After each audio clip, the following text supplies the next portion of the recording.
I, Dennis King, swear that I will be faithful and bear true allegiance to Her Majesty Queen Elizabeth II, her heirs and successors, according to law. Dennis King was sworn in as the new Premier of Prince Edward Island today. The Conservative leader also introduced his 8-member cabinet. The Tories won 12 seats in last month's election, giving them the province's first minority government since the 1800s. The Green Party took 8 seats in the election, forming the province's official opposition for the first time.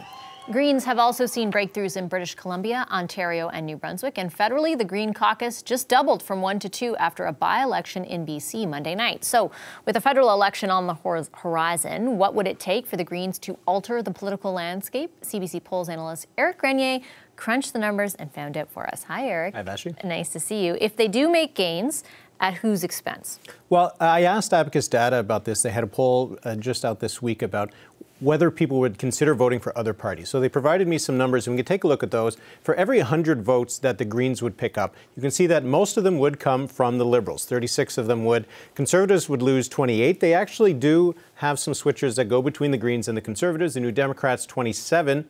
And the Bloc and other parties would lose 10. So you can see that it is a split between the three parties, that the Liberals lose the most, but proportionately, the New Democrats have the fewest votes to lose. So every vote that the NDP loses, it hurts a lot more. And it does. It does. There's a lot of voters who might see the Greens as maybe more of a, say like a red Tory, might see the Greens as an option for them. So while you have those numbers, the Liberals, it hurts the most, but it also hurts the NDP a lot because they have fewer voters to lose. The Conservatives right now have the biggest pool of voters, so they have the most to give up.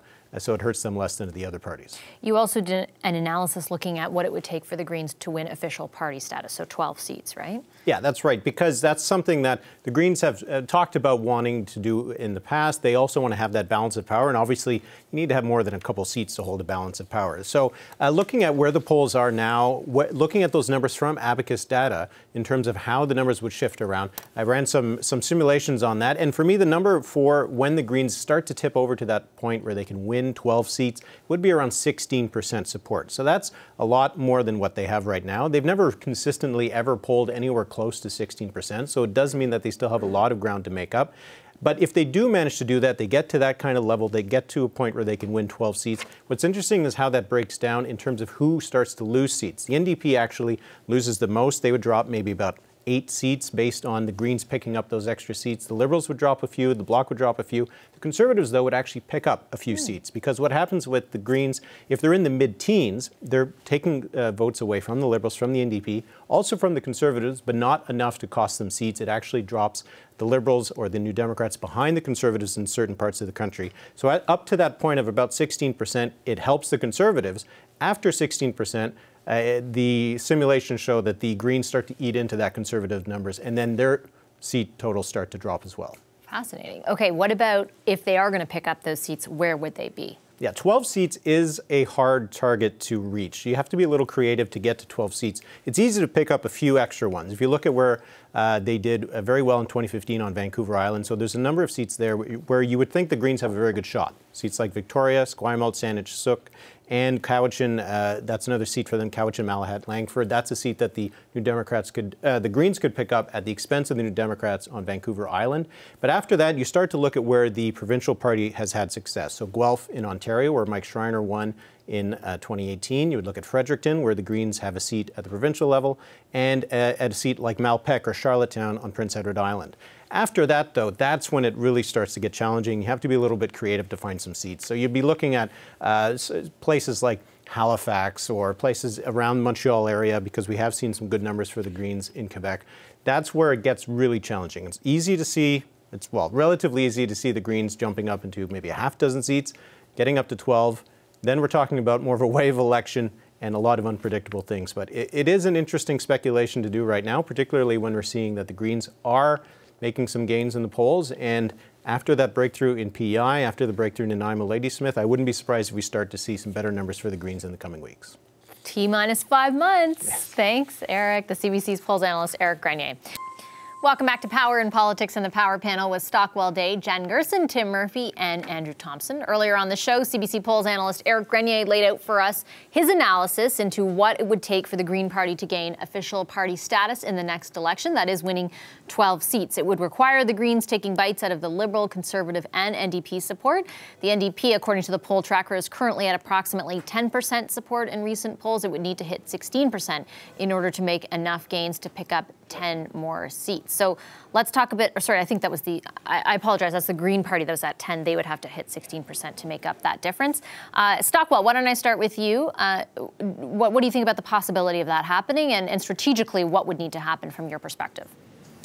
All the signals are in place to see the Greens continue to rise in the polls, maybe even grab some seats. And when that starts to happen, you know, it becomes a foretelling in and of itself, especially when the polls are indicating the possibility. Some interesting things start to happen. People start to then say, well, maybe we should vote Green.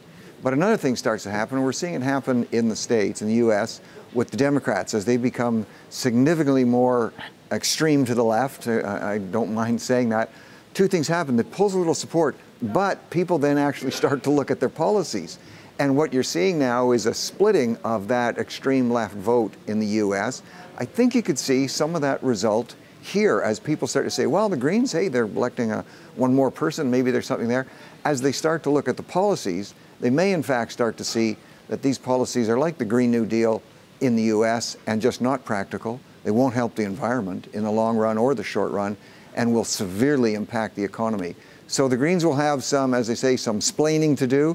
They've got some wind in their sails, but they better have a good story, a fact-based story to tell, or as people look to them, they may in fact sail in another direction. Andrew, if the Greens do make gains, at whose expense do you think it will come at? And I'll just pull up a board for our viewers, I think sourced from Abacus data that Eric used earlier, that kind of shows for every 100 votes that go Green where they draw upon, and we'll keep that up while you answer. Yeah, well, I think it's a long shot to think that the Greens are going to make much for gains, either in terms of seats or overall popular vote. People are parking their votes now right there. There are certainly a number of very disgruntled Liberals who are looking for somewhere to park their votes. There's a group of New Democrats in the West who are looking at where to park their votes. I really don't think that this is a groundswell of support for the Green Party. Much to Stockwell's point, I mean, what do the Greens stand for? Who knows? I mean, they've been accused of being essentially conservatives with composters in this country, and I think that... I think they would dispute that characterization. I'm not saying they would dispute it. I'm just saying that this is what I hear. You know, there is that kind of sense that Elizabeth May has been, you know, certainly comes out of a kind of conservative past. I don't think she holds a far left extreme view as much as conservatives would like to paint it. So I just don't see really in terms of where they're gaining seats, how they pick up anything close to getting party status. Not to say they won't make gains in some specific targeted ridings, but I don't think they have enough targeted ridings to be able to get to party status. There are a lot of things, though, in flux in the electorate right now. The Liberals are certainly suffering. The NDP have not got their footing, and the Conservatives have not made a compelling argument as to why they should regain the government. So there's a very, you know, just a lot at play right now. If there is this, Tim, this idea that the Greens are, you know, I mean, this is something that we've talked about for a long time, the idea that they're focused on one issue and that we don't necessarily know what they stand for on other issues, and that could be the fault of the media, who doesn't do a good enough job of laying that out. But what do the Greens do to combat that, do you think, and what might actually work?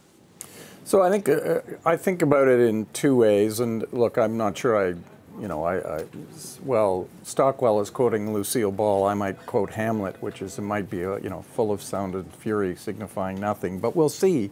But I think it has I separate in two parts in terms of what might be the electoral impact, and I think during a campaign, and I think that has two components, one of which is, can they win enough seats to make a difference? I think it seems problematic. I think they could win more, but it seems unlikely they can make a sufficient, win enough votes to make a significant difference. But they may have an effect on what is dominant in the campaign, and that is, I think it's another voice around the importance of acting on climate change. It ups the cogency of that issue.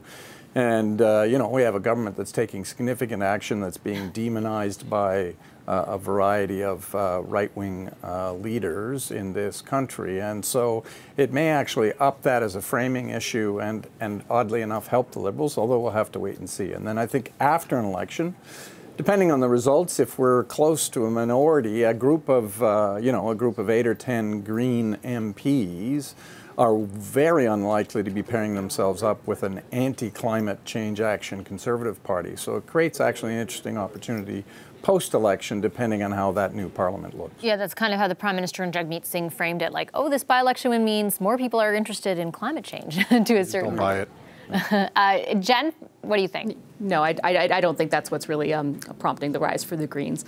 If anything, I think what's prompting the rise for the Greens is a general look around and a sense of fatigue at all the other options, right?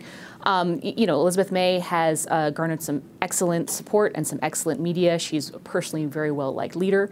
I don't think that the policies of the party have been particularly closely scrutinized. I don't think her particular background has been particularly critically scrutinized. And a lot of that is just the upside of being a relatively small party that isn't likely to hold power, right? That's the upside of holding that kind of position. But I mean, I'm generally on board with the Green skeptic wave.